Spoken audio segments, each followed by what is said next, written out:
why is this year different than all other years? Well, I mean, you got to look at the trajectory. You talked about Schottenheimer.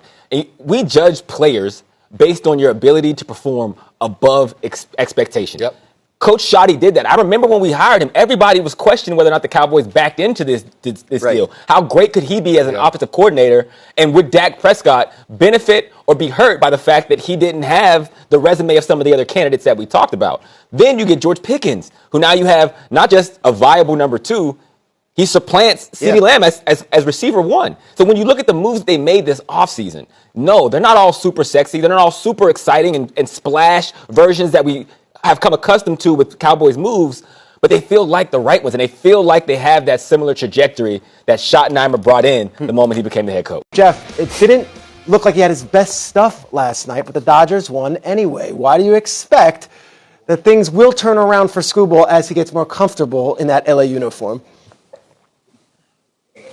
Because he's the best pitcher in the world. And I'm not saying that lightly, Peter. I'm not trying to be flip about it or anything, but it's the reality. Tarek Skubal doesn't go through bad stretches. This might actually qualify as a bad stretch for him. And like you said, he's getting comfortable at this point. He's getting used to his new team. He's getting used to the catcher, the environs, everything that comes with being a Dodger. But the Dodgers are fine with that. Let's not forget, they lost 7 in a row last year, too, and then proceeded to win their second consecutive World Series. So it's not that they don't care about the regular season. It's that they use the regular season as a training ground for October, which is really when they're most concerned about Tarek Skubal being at his best. How do you see LeBron and Jaylen Brown developing now that we're a couple of weeks removed from the decision and there's going to be an on-court synergy we're going to have to eventually see?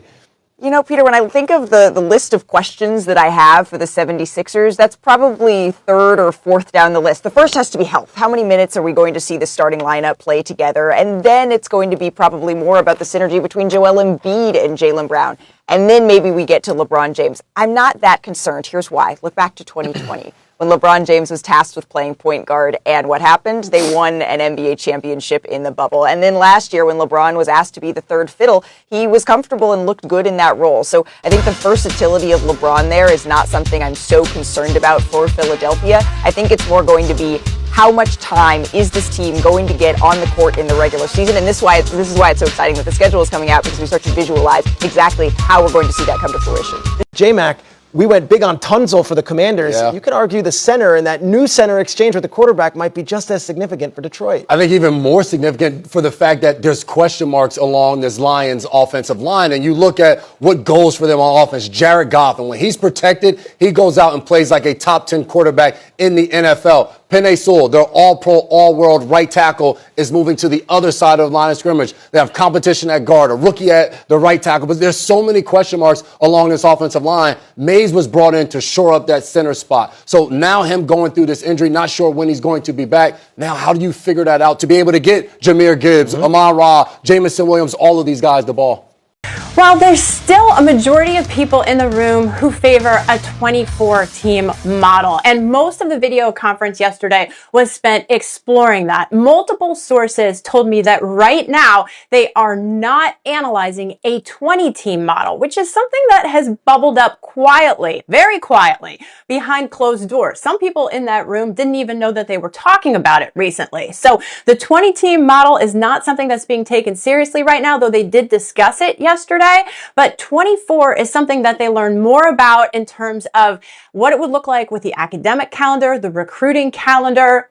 Taking away conference championship games is a big part of it. But at the end of the meeting yesterday, there was not enough concrete information to come out of there with a decision. Hawk, when you hear about a team, and it's like, it almost goes back to high school. I'm thinking like, remember the Titans? Like, we're going to be like very militaristic in our training camp. In 2026, it's not everyone's training camp where it's usually player friendly. What was your reaction to hearing him saying it's been the toughest training camp he's ever been a part of and bully ball in New York? Well, I mean, a couple of things. Number one, I've been a part of teams where people clap for that slide play because it was our most productive offensive play.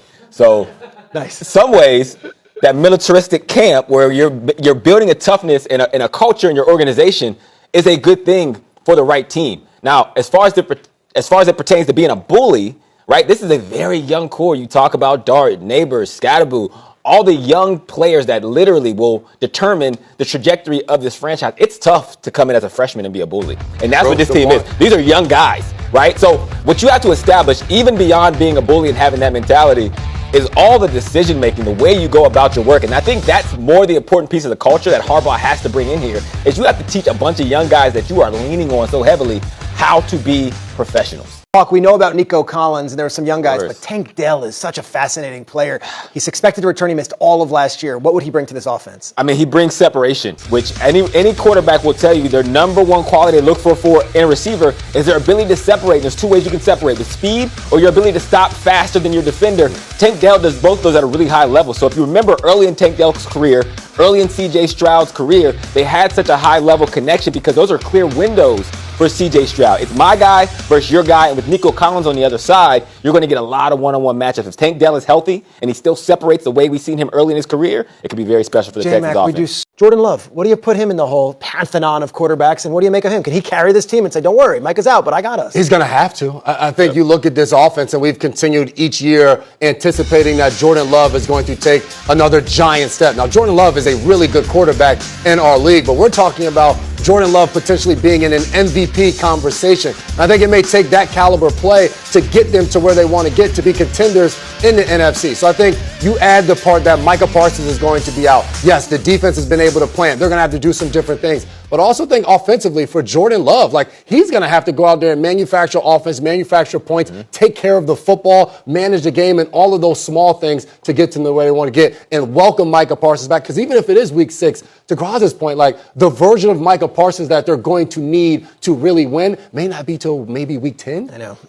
What's really behind this FIFA crisis, and why is this happening now in the afterglow of what felt like a very successful World Cup? Money and power, Peter, a tale as old as time. This is really Game of Thrones here. And the Sharks, they smell blood in the water. Why right now? Because Gianni Infantino made the mistake of getting too greedy. He just hosted or conducted the biggest sporting event in the history of sports. And what does Gianni Infantino say? I want more. But he goes rogue. He looks for $20 billion for commercial rights, a percentage, 20% of these commercial rights with private equity. And he doesn't tell anybody in his inner circle. He doesn't tell anybody in FIFA. And this rubs everybody around FIFA, which is supposed to be a nonprofit, the wrong way. And now there's institutional opposition. The Sharks are circling. They see an opportunity to get Gianni Infantino out and place whoever they want in. There are no good guys in this scenario. There are only worse guys. That's what's happening here, and this is why it's happening now. What do you react to when he says, hey, we're just going to enjoy the ride, when there is some real pressure there in that market? The coach that was there for 9 years and took them to the playoffs 8 times in 9 years, after 17 years when they didn't go at all before he got there, went to the second round last year, lost in overtime, and got fired. Now, if you're not under pressure to follow that, I don't know who is. And I mean, to me, the Buffalo Bills organization has said to the locker room, to anybody who's listening, second round of the playoffs not good enough anymore. We need to elevate. And they're saying that Joe Brady is the guy that can elevate them beyond where Sean McDermott did. I think it's a big risk that they're taking, but it does put a lot of pressure on Joe Brady. As much fun as Josh wants to have, and I'm sure they're having fun in camp, when it comes time to December and January, they're under a lot of pressure to perform.